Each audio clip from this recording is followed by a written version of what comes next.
DevCom, Gabay sa Pag-unlad. Sa mundong puno ng unos at ligalig, naglalakbay ang tao sa pagitan ng pag-unlad at pagkawasak. Kalikasan inaabuso, karapatang pantao tinatapakan, korupsyon humahadlang sa pag-unlad, kahirapan nakapako sa bawat sulok, edukasyon tila bituing mahirap abutin. Sa gitna ng masalimuot na suliranin, tanong ng taong bayan, may pag-asa pa ba na makaahon sa kahirapan? Dito umusbong ang isang tinig, mahina noong una, ngunit matatag. Isang gabay na hindi lang naglalahad ng balita, kundi lumalapit sa tao, kumakatok sa puso, nag-aangat, nagtuturo, nagtutulak tungo sa pagbabago. DevCom, ang sining at agham ng komunikasyon.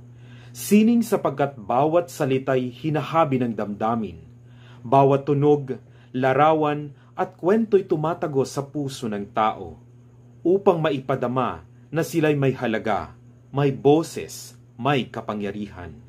Agham sapagkat ito'y sumusunod sa proseso mula sa paghahatid hanggang sa pagtanggap at sa pagtugon upang mabigyang lunas ang suliranin, upang mabuksan ang oportunidad, upang magkaroon ng kaalaman lalo na ang nasa laylayan. DevCom, ang komunikasyong may puso at may layunin. Ginagamit para maiangat ang buhay ng tao. DevCom, ang nagmumobilisa ng komunidad, nagpapalakas ng loob, nagpapasigla ng partisipasyon, nagpapanday ng kakayahan para maging sapat.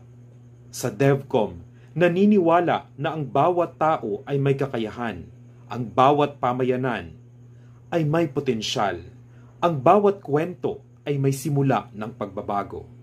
Sa bawat salita, mensahe, himig, sa bawat pamayanang muling sumisibol sa liwanag, sa bawat pusong muling nagkakaroon ng tapang at pag-asa, naroon ang DevCom. Sandigan, tinig, at gabay sa pag-unlad.